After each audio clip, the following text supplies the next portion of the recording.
የአዲስ ምዕራፍ ሰዓታችን ላይ ደርሰናል። የዛሬውን ባለ ታሪክ አይተን እንመለስ።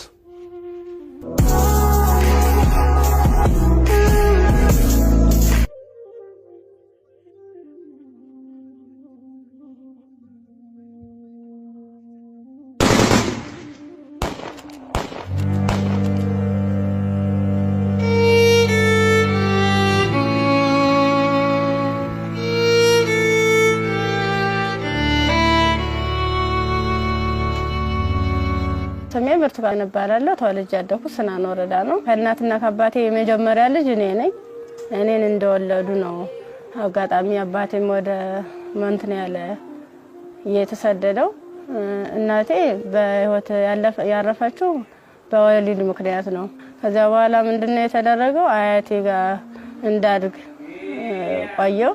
ከአያቴ ጋር እየኖርኩ ያለ 8 አመት ሲሞላኝ ትንሽ እሷንም ይቸግራታል።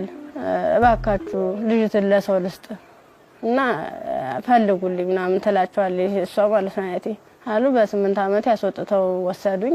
ከዛ እሱ የሁለት ልጆች አባት ነው፣ አንድ ሴትና የአንድ ወንድ እና እነሱን እያሳደኩኝ ልብስ የምሳጠብ የልጆችን ማለት ነው ካልሲ ያጥባለሁ፣ ወጥ እንድሰራ ሙያ እንድለማመድ እነሱ እያበረታታችኝ ሴትዮዋ ኢቭን በዓላት ራሱ ሲኖር ማንኛውንም ነገር ሲኖር ለልጆቹ ልብስ ሰርፕራይዝ ይገዛላቸዋል አውደ አመት ምናምን ሲመጣ።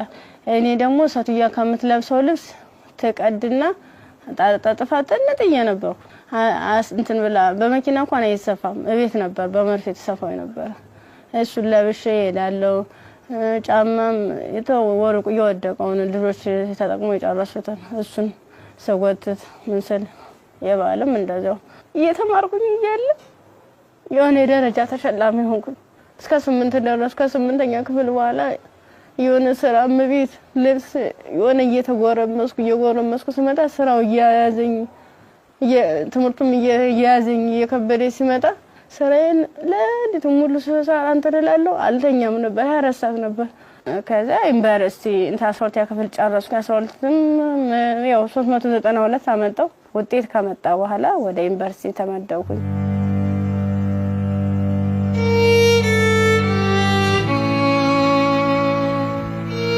ዲፓርትመንት መረጥ በፋርማሲ ግስገባ በቃ እነሱ ራሱን ማበረታታት ጀመሩ። አይዞሽ ኢቭን ደፍተር እስክሪብቶም የሃንዳውትም ሙሉ ነገሩን እየሸፈኑልኝ ነበር እነሱ ነበሩ ቢሮ ላይ ማለት ነው። አሪፍ ውጤት ነበረኝ። ከዛ መጨረሻ ላይ ልክ 1 አመት ተማር፣ 2ኛ አመትም ተማር። 2ኛ አመት ላይ የተወሰነ ረብሻ ይከሰታል በሰዓቱ ማለት ነው። ረብሻ ሲፈጠር ምንድነው 3 ሰዓት ነው ከሌሊቱ 3 ሰዓት ላይ እኔ አጋጣሚ ከልጆች ጋር እንትን ነበርኩ፣ ላይብራሪ ነበርኩ። እኔ ወደ ውስጥ ስንመለስ ውስጥ ላይ የሆነ ሰው ሲተኩስ ከውጭ ላይ ይቀባበላሉ። ከዛ ኧረ ምንድነው በዚህ ውጡ በዚህ ወረዱ እንዲ ወንበስ በሉ እንትን ታኙ ተንበልበሉ ምናምን ይሉናል። ከዛ ልክ እየተኛን እየተሳብን እንደባብ እየተሳብን እየሄርን እያለ መጨረሻ ላይ እዚህ ጋር ግቡ በቃ እናምልጥ እንደዚህ ያለን ሰዎች ለካ ውስጥም ውጭ የሚተኩሱ የነበሩት እነሱ ናቸው።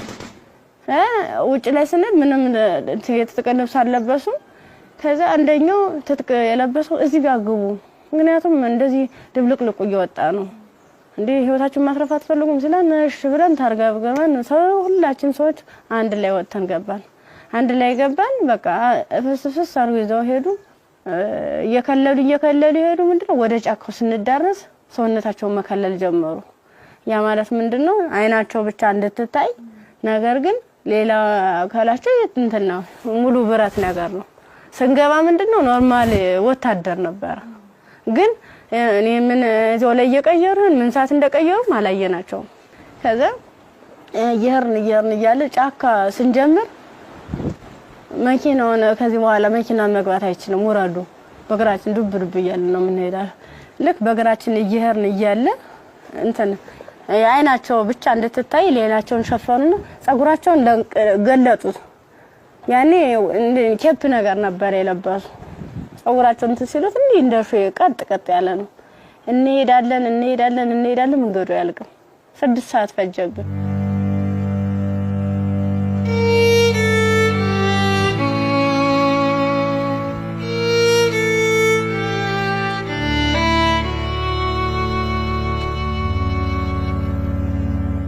መረስ አይቀርም ስንደርስ ምንም ነገር የለም ቤት የለም ምን የለም በቃ የሆነ ሜዳ ነገር አለ ትክክለኛ እንትን ማለት ነው አረንጓዴ ነገር አለ እዚህ ጋር ስፖርት ስሩ ይሄን ስልጠና መውሰድ አለባችሁ በዚህ ነው አሁን ያመጣናችሁ ምንድነው እናንተን ፈልገናችሁ ነው በቃ ለትጥቅ ስለፈለግናችሁ ስልጠናዎችን መውሰድ አለባችሁ መማር አለባችሁ ከዛ ሳናቸው ይዋን እያደር ትንፍስ እንዳትሉ እና ዳቦ ሲሰጡ እንደ ዳቦ ነው እንደ ንስ እያሉ ነው እንደዚህ የሚወረወሩልን ማለት ነው አይጠጉንም ሁሉ ከዛ እየወረወሩልን እያነሳን እንበላለን ያው ሆድ አይደለም ይርበናል ምን ጠጣው ውሃ ስንጣ ደግሞ በለበስነው ልብስ እየዘፈዘፍን ምንጭ ነገር እናገኛለን ወራጇ ዝም ብሎ ቆሻሻ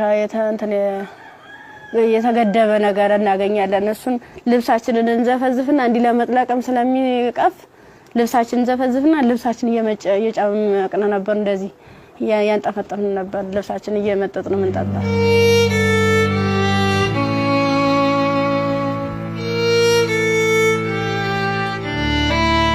አመት ከ6 ወር ከሞላ በኋላ በቃ ስራችንን እንጀምር ይለዋል አንደኛው ማለት ነው ስራችንን እንጀምር ፕሮሰሱ አልቋል ያቀርነው ጊዜም እስከዚህ ነበር ምን ፈልገውን ነገርም ተሳክቶልናል አሁን ደግሞ እንቅስቃሴ እንጀምር ዳይ ምናምን አሉና መጀመሪያ ላይ ልብስ ነው አውልቆ የታዋን ሙሉ ልብሳችንን አውልቀን ነው እንግዲህ እንደንተን ሶስቶቹ አራቶቹ ታሄዱ በኋላ እኔ አምስተኛ ላይ ነበርኩ በአምስተኛው ሰዓት ላይ ምንድነው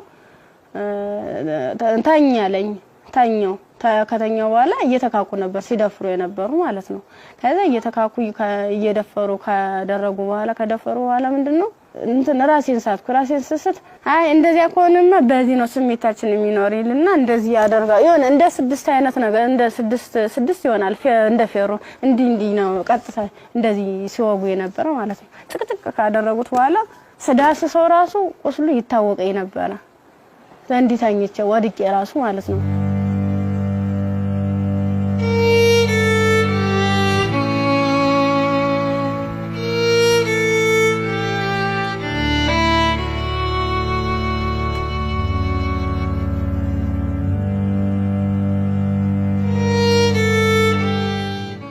ካንገት በላይ ደግሞ እንትን በምንድነው ጭንቅላቴ ነው ሁለቴ ሲመታኝ የኛው ተከፈተ ጭንቅላቴ ማለት ነው እንደዚህ ያድርገዋል ማለት ነው ሌላስ ምን ይሻላል ከዛ የሆነ ሚንትን የሚልም ነገር አለ ቢላ ማለት ነው በሱ ይፈቀፍቀዋል ጻጉሬን ማለት ነው ሲፈቀፍቅ እየደማ ነበር በዚህ ሚተለትላሉ እንደምላጭ አይነት ነገር ይዘዋል የሁሉ ትልትል ነው ይሄን ማህፀኔ ከተጨቀጨቀ በኋላ ምንም ማለስታውስ ተጣል ምን ሆነ ግን ምንድነው በስድስተኛ ቀና በየን ተሰል ምንም ነገር የለም ከጎኔም ሬሳለ ከጎኔም ልጅ ተርትላለች በቃ ከሷ የተሻልኩ ስለሆነ የለበስኩትን አረቄን ልብስ ሙሉ ጫርጊያው ልቄ እንትን አሰርኩት ተንትኑ ጋር አጣብቂያ አስሬ እየጎተትኩ ያ ማለት ምንድነው እኔ ሙሉ አካል ስላለኝ ነው ያንስ አድርጌ ነበር እየጎተትኩ የተላቀስ ሪጃል በቃ አርቃንሽን ሆነሽ በጣም ነው የሚያሳዝነው ቁምጣ ነበረችኝ ቁምጣዬን ደግሞ ያላስለብሰኝ ያለ ቁስሉ ማለት ነው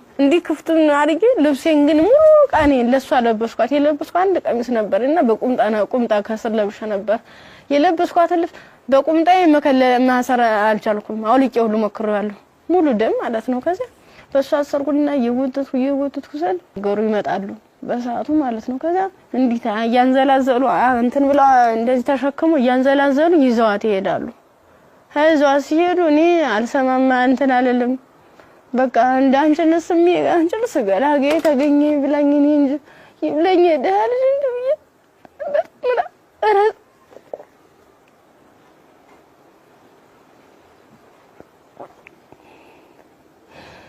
ይብለኝ እኔ እንጂ ብዬ ያርኩኝ ከዛ ያርኩኝ አላቋስኝ ሀገሩን እንዳልጠየቅ ምኑን ልጠይቃቸው በቃ ውስጥ የተጨነቀው መጨረሻ ላይ ጫካውን ስጨርስ ከተማ አገኘሁ ከዛ አባቴ እኔ ምን ዩኒቨርሲቲ ተማሪ ነበርኩኝና ልብሴን አጋጣሚ ልብስ ለብሼ ሌባ ወስዶብኝ ነው እስኪ እባክህ ገዛልኝ አልኩ ስገዝለው 50 ብር ሚላ ሰናገኝ ከሱ ላይ 50 ብር ከፍሎ ልክ አንድ ጥቁር በጥቁር አይነት ነገር ነው እሷን አለበሰኝና በቃ ለንዲጅሽ ሊሊ ብሎ ዩኒቨርሲቲ ሲሄድ ቀጥታ ዳይሬክተሩ ቢሮ ነው የገባሁት።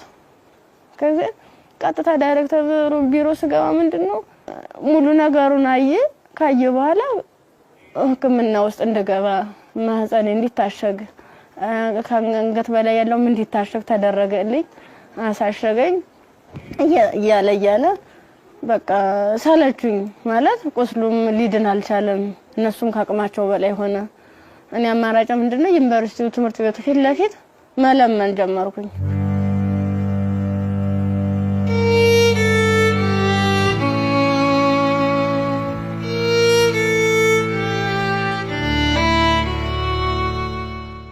እንደ ኢንፌክሽን ፈጥሯል መሰለኝ ብዙ ቀን ስለቆየው 6 ቀን ማለት ቀላል አይደለም። ያን እየቆራረጡ እያወጡ እያስተካከሉ እያጠሙም ሲሉ መጨረሻ የልብም ከዝ እንዳለብኝ የታወቀም እዚያ ነው። ልክ በራሳቸው መኪና ነው ወስደውኝ አምጥተው እዚህ ጣሉኝ፣ አዲስ አበባ ማለት ነው። ከዛ አዲስ አበባ ሲጠሉኝ ምንድነው ወዴት ልሂድ በቃ ህይወት መስቀልቅል ላለብኝ እብድ ሆንኩኝ፣ አበርኩኝ። ከጊዮርጊስ ወደ ማርያም ሄድኩኝ። የማርያም ቀን ነው ልሂድ እስኪ ምናምን ብዬ ሰው በሚሄድበት እየተከተልኩ እዛ ስል ቅድስት ማርያም ይላል።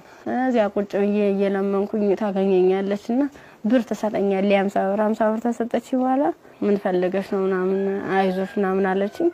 እኔ እኮ እንደዚህ ተማሪ ነኝ እና በዚህ ረብሻ ምክንያት ነው እንደዚህ ተፈጠረው። እንዴት ላድርግ እንዴት ልሂድ ብለሽ አልኳት። የት ልሂድ ብለሽ ስላት አይ እንደዚህማ ከሆነ ከኒልክ ጤና ጣቢያ እንወሰደሽ ብሎ ጤና ጣቢያ ሲሄድ የምጥ መርፌ ሰጡ። እስቲሽ አደረጉ። ከተወለደ በኋላ በጣም ራበኝ። በቃ ምኑን ላጥበው ማጣው ሳጣ ሲርበኝ ማዘር ተሬዛ ጋር መጣሁኝ። ምን ላድርግ አልኳት። በቃ ጨለመብኝ፣ እባክሽ አስገብኝ ስላት ከጎንሽ አለን ብላ መድኃኒቶቹንም ያንዳንዱ የህክምና ክትትሎችን እያደረጉልኝ ውስጥ ላይ ከነሱ አቅም በላይ የሆነውን ሪፈራል ተጻፈልኝ። በረንዳ ላይ የነበርኩት ወደ ቤት እየተቀየረ ሰው ቤት ማደር ጀመርኩ። እያልኩኝ በእነሱ ጥረት በእነሱ ጥንካሬ በማዘር ተሬዛ ማለት ነው ለልጁም ሆነ ለኔ ህክምና ወጪዎችን ያንዳንዷን እየሸፈነች እሷ እንደ እናት ሆና እየመከረችኝ ያጽናናችኝ እንባዬን እያበሰችኝ ነበር። አንድ እሷ ናት።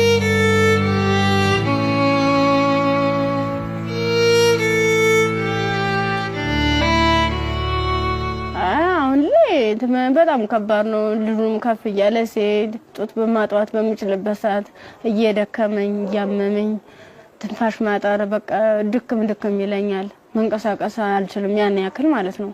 ብዙ መድኃኒቶችን ነው የምወስደው። የሚዋጥ መድኃኒት አለ፣ መርፌ አለ እና እነሱን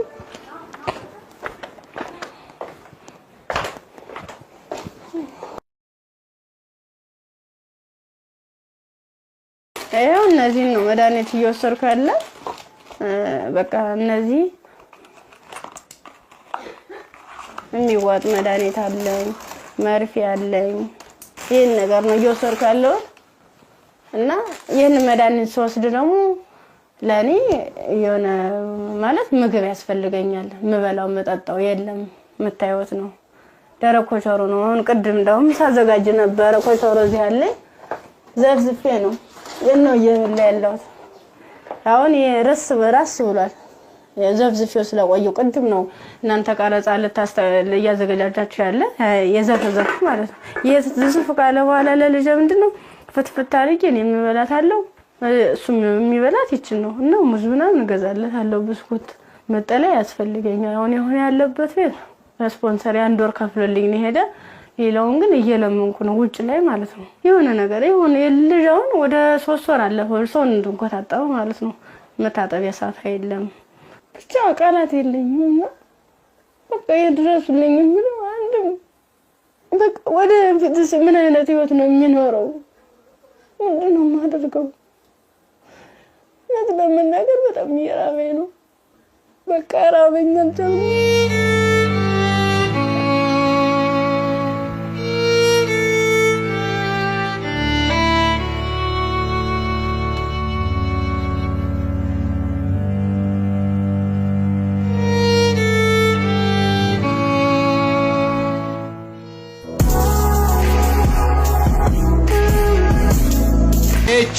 ኤች ሞተር ዘይት ለአፍሪካ መልክዓ ምድር እጅግ ተስማሚ በሆነ በጀርመን ቴክኖሎጂ በከፍተኛ ጥራት የተመረቱ ኤች ሞተር ዘይት፣ ኤች ግሪስ፣ ኤች ኢንዱስትሪያል ዘይቶች የአቅርቦት እጥረት አይታሰብም።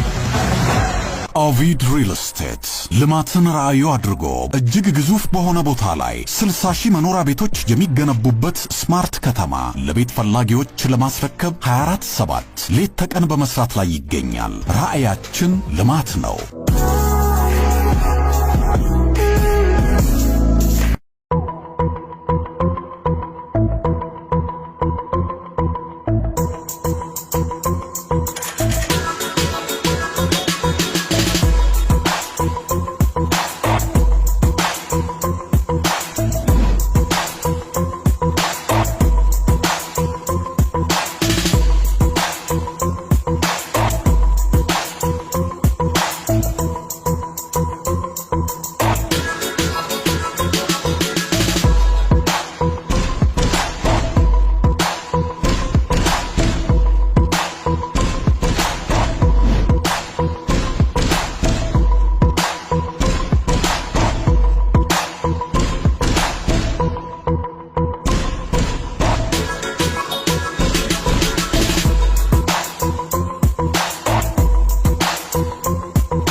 ኤዲሰን የኤሌክትሪክ ዕቃዎች፣ ኤዲሰን አምፖሎች፣ ማከፋፈያዎች፣ ብሬከሮች፣ ሽቦዎች፣ ኤዲሰን ስታቢላይዘሮችን ከተለያዩ የኤሌክትሪክ መደብሮች ያገኟቸዋል። ኤዲሰን ታላቅ ስም። የብርቱካንን ታሪክ ነበር አይተን የተመለስነው። ከዚህ ቀደም ብዙ አይነት እንደዚህ አይነት ታሪኮች ተሰርተዋል። ግን ይሄ እውነት ከኢትዮጵያዊነት የወጣ ፍጹም ኢትዮጵያ ውስጥ ይሄ ነገር ሲያጋጥማል ወይ ብለን እንድናስብ ራሳችንን እንድንጠይቅ የት ነው ያለነው የቱ ጋር ደርሰናል ብለን ያየንበትም ታሪክ ነው። ብርቱካን በጣም ተስፋ የነበራት ለዓላማዋ ታግላ እዚህ ጋር የደረሰች ጎበዝ ጠንካራ ወጣት ተማሪ ነበረች። ከዛ በኋላ ግን የመጣባት ነገር የሚያሳዝን ነው።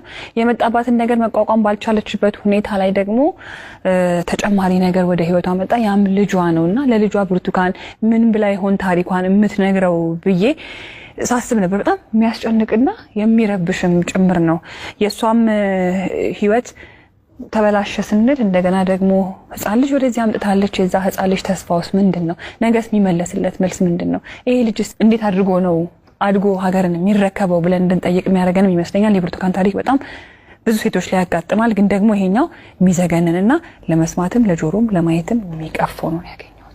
ያው ሰው ስትሆኚ ተፈተኛለሽ። አንዳንዴ የፈተናም አይነት አለው እንዴት ያለሽ በቃ በርግጥ ላያስችል አይሰጥም ይባላል። ግን ደግሞ አንዳንዴ ከመቻል በላይ የሚሆኑ ፈተናዎች አሉና እንደ ኢትዮጵያ እንደ ሀገር ደግሞ ስታስቡ እንደዚህ አይነት ሁኔታ የሚደረግበት ማህበረሰብ ውስጥ ነው እንደ ያለ ነው። በምን አይነት ሁኔታ ነው ህይወታችንን እየመራን ያለ ነው የሚለው ራሱ ሌላ ጥያቄ ነውና በጣም ከባድ ነው። የብርቱካን ቪዲዮንም ቁጭ ብዬ ሳየው እውነት ለመናገር አንደበት የለኝም። ከአእምሮ በላይ ነው። እጅግ በጣም የሚሰቀጥጥና የሚዘገንን ከመሆኑ ብዛት የተነሳ ጭራሽ እንደውም ፊልም ነው እንዴ አክቲንግ ነው እንዴ የሚያስብል ሁላ። ምክንያቱም ያው ብዙ ሆረር ፊልሞችን እንሰማለን፣ ግን የእውነት መሬት ላይ የወረደ እንደዚህ በዚህ ልክ የሚሰማ ነውር ሁላ አለ ወይ እስከ ማለትም ድረስ አለና ብርቱካን እንግዲህ ስቱዲዮ ውስጥ ትገኛለች። አብረን ቆመን እንቀበላለን። እንኳን ደህና መጣሽ። እንኳን ደህና መጣሽ። እንዴት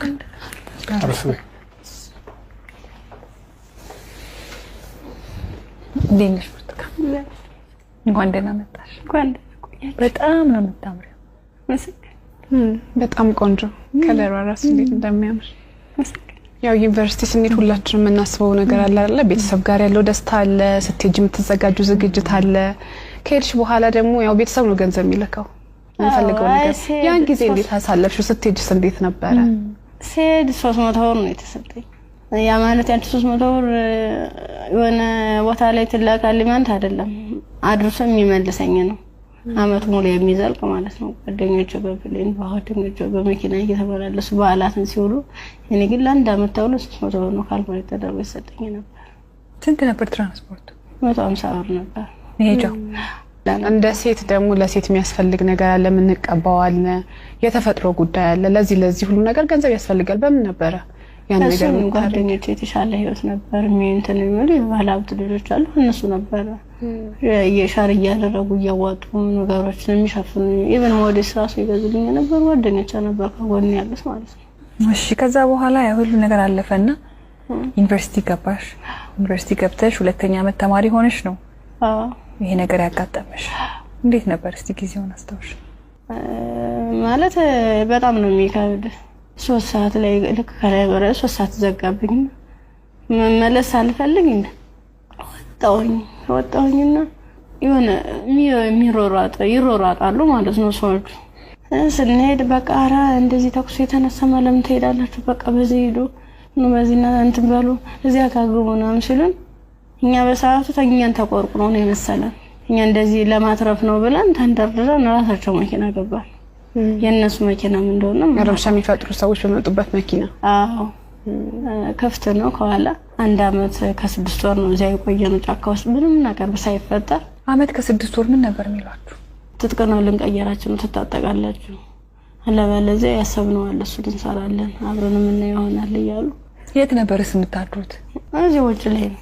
ብዙ ጊዜ ዛፍ ነበር እንዲተከልል ተነመለ ነበር። እዛ በምትሆኑበት ጊዜ በተለይ ለሴቶች አስቸጋሪ ሁኔታ የንጽህና መጠበቂያ ማግኘት ነው።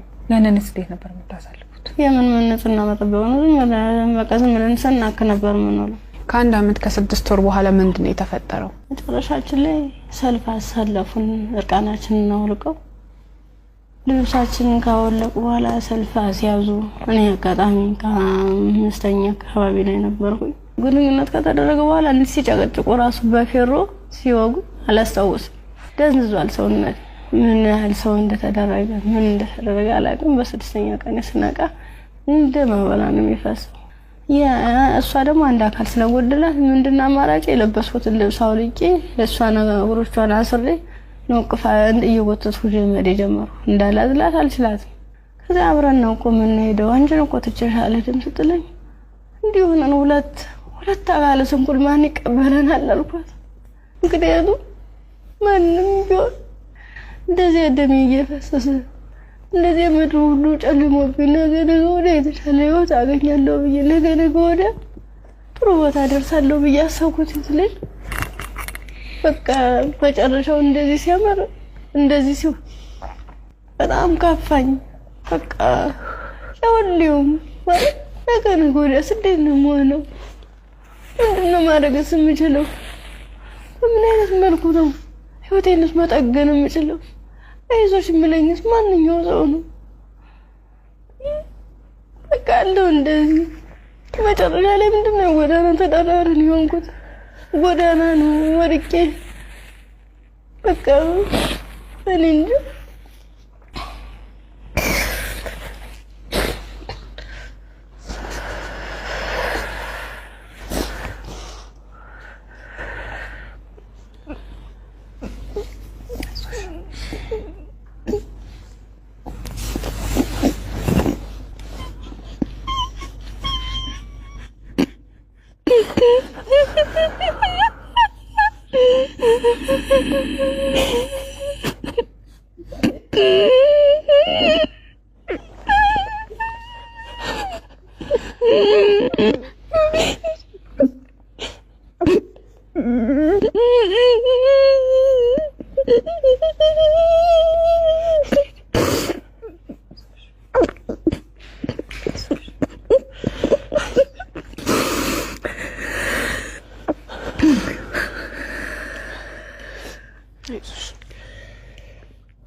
አንዳንድ ታሪኮች ለመስማትም በጣም እጅግ በጣም ይከብዳሉ። እኛ ጋር ይሆናሉ ይፈጠራሉ ብለንም እንጠብቃቸው አይደሉም። ሴት ሆኖ ለመስማት ይከብዳል፣ ሰውም ሆኖ ለመስማት እንደዚህ አይነት ታሪክ ይከብዳል። ያው ከመሞት መኖር ይሻላል ይባል የለ። እግዚአብሔር አንቺን በዚህ ፈተና ውስጥ አሳልፎ ዛሬ ላይ ሲያደርስሽ ምክንያት የለውም ማለት አንችልም። በፈጣሪ ስራ ማንገባም፣ ግን በጣም ጠንካራ ነሽ። እኔ በዚህ ሁሉ ችግር ውስጥ ያየሁት ያንቺን የመንፈስ ጥንካሬ ነው። አሁን ላይ ልጅ አለሽ። ልጅሽን ስታዩ ምን ይሰማሻል? ከፋኛል በጣም። ምክንያቱም እሱ ባይኖር የኔ ያለ እንትን አይደለም ነበር ማለት ልጅ ስትይዥ ከባድ ነው። ለልጅ ስትይ እያልሽ የሆነ ትታሰሪያለሽ። ልጅ ነው እንጂ ራሴ አትይም። በቃ ምን አለበት ወይ ጤነኛ ልጅ በሰጠኝ ነው። ካልሆነ ደግሞ እኔም በሽተኛ እንዴት ነው የማደርገው? ልጁንስ ለማልቀ ሁለቴ ነው 3 ጊዜ ጥዬው ሁሉ ይጫለው። እዚያ ውጭ ላይ ተመልሼ እንዲህ ይሰው እማ ያለ ወደ እኔ ይመጣል። እናፈርም በበላሁት በቃ አብረን እንሞታታለን ብዬልሽም መቀፋረቂ እንደገና ራሴን ይቅርታ ጠይቄ እንደ ትልቅ ሰው ጥያቄና መልስ በራሴ እየተመለሰ እንደዚህ ከሆነ ሽናን በየየሻ ከፋረቂ ይሄዳለሁ። ያሳደጉሽ ቤተሰቦችሽ በጠፋሽበት ወቅት ከዛ ሁሉ ነገር ሲሆን ይሄን ሁሉ ታሪክ ያውቃሉ፣ ግን አልቀበልም ነው ያለ። አሁን ላይ ጤናሽ እንዴት ነው? ከሕክምና በጣም ያስፈልገኛል። ከሕክምናም በላይ የምክር አገልግሎት ያስፈልገኛል። ነገ ብርቱካን ምን ብታገኝ ትመኛለች? እኔ አሁን የምፈልግ አንድም በጤንነቴን የሚከታተለኝና በቃ ትምህርቴን መማር የምፈልገው ወደፊት በቃ የተሻለ ህይወት መኖር እፈልጋለሁ። ልጅን በጎን አይኑን እያየው እየተጫወትኩ አብሬ እንደ እናት እንደ አባት እንደ ወንድም ከጎን ይሆንልኝ። እሱም አድርጎኝ ጠብ እንዳያገኙ ተሻለ ህይወት እንድደርስ ነው የምፈልገው። ዛሬ ወደ አዲስ ምዕራፍ የሚያሸጋግሩሽ ስጦታዎች እኛ እናበረክትልሻለን። እንግዲህ ብርቱካን በጣም ብቻሽን በከባድ ሁኔታ ልጅሽን እያሳደግሽ ነው የምትገኘው። በመሰረታዊነት በመጀመሪያ የሚያስፈልግሽ ደግሞ የቤት ኪራይ ድጋፍ ነው። ኢቢኤስ ቴሌቪዥን ይሄንን ስለሚያምን ደግሞ የ1 አመት ያለምንም ሀሳብ ከልጅሽ ጋር ሆነሽ ራስሽን እስክትቋቋሚ ድረስ የ1 አመት የቤት ኪራይ ይሸፍንልሻል። ሌላው እንግዲህ እኔም በጣም ተርቤያለሁ። ልጄንም ለማጥባት ደግሞ መብላት አለብኝ። ካልበለው ደግሞ ወተት የለም ጡቴ ብለሻል። እውነት ነው። እናት ስንሆን ደግሞ የበላነው ሁሉ ደግሞ ወደ ልጃችን ነውና መብላት፣ ራስን መጠበቅ ራብ መጥፎ ነው ይባላል። እውነትም መጥፎ ነው በጣም። ስለዚህ የ6 ወር አስቤዛ ደግሞ የቤት ይሸፍንልሻል። ከቤት ኪራይና ከአስቤዛ በተጨማሪ ደግሞ የልብስ ማጠቢያ ማሽን ኢቢኤስ ቴሌቪዥን ያበረክትልሻል። በጣም ትምህርትሽን ትወጃለሽ፣ መማር ትፈልጊያለሽ፣ መለወጥ ትፈልጊያለሽ። ባላሰብሽው ባልጠበቅሽው ሁኔታ ከትምህርትሽ ገበታ ወደ ኋላ ቀርተሻል። ያኔት ኮሌጅ ደግሞ በመረጥሽው በፋርማሲ ሊሆን ይችላል፣ በነርሲንግ እንዲሁም ደግሞ በላብራቶሪ ቴክኒሻንነት 2 ቅርንጫፎች አሉ። ከሁለቱ በአንዱ ቅርንጫፍ መርጠሽ ትምህርትሽን እንድትከታተይ ትምህርት ቤት ወጪሽን ሙሉ በሙሉ ይሸፍንልሻል። እኛም ህልምሽ ተሳክቶ ስትመረቂ ደግሞ ለመምጣት ያብቃል። አሜን። ሌላው ደግሞ የሰው ልጅ ሁሉ ነገር ለማድረግ ጤናው ነው ቅድሚያው ነገርና ብርቱካን የልብ ኬዝም አለባት፣ እንዲሁም ልጇም እንደዚሁ ሕክምና ያስፈልገዋል። ከምንም ነገር በላይ ደግሞ የሳይኮሎጂ ባለሙያዎች እንደዚሁ የሚያዩ ይኖራሉና የሕክምና ድጋፍ ያስፈልጋታል በተለያየ አይነት መንገድ፣ የልብም እንደዚሁ የሳይኮሎጂም የልጇም ጤናም ጭምር ማለት ነውና በዚህ ላይ ደግሞ ድጋፋችሁን እንድታደርጉ እንላለንኛ። እንዲሁም ደግሞ ሀገር ውስጥም ከሀገር ውጭም ያላችሁ መልካም ደጋግ ኢትዮጵያውያን ይህን ፕሮግራም የምትከታተሉ እንግዲህ መቼም ዝም እንደማትሉ ፍጹም እምነታችን ነው። ከብርቱካን ጎን ነን የምትሉ በዚህ አድራሻዋ ልታገኟት ትችላላችሁ። በቃ ሙሉ ነገር ላደረጋችሁልኝ ገዛ ላደረጋችሁልኝ ሁሉ ነገር ተበበ ከልብ አመሰግናለሁ። ኢቢኤስ ቴሌቪዥንም እድሜ ጤና ይስጥልን። በጣም ነው ማመሰግነው። ወዳችኋለሁ፣ አከብራችኋለሁ። ነገ ወደ ደግሞ የኔ ህይወት ተሳክቶ የኔ መጥቼ እናንተ መጥቼ እዚህ ውስጥ ማስደስተበት ቀን ይናፍቀኛል። ደግሞም አደርገዋለሁ። እናምናለን እኛ። የአዲስ ምዕራፍ ሰዓታችን ይህን ይመስል ነበረ። እሑድም በኢቢኤስ ይቀጥላል። መልካም ጊዜ።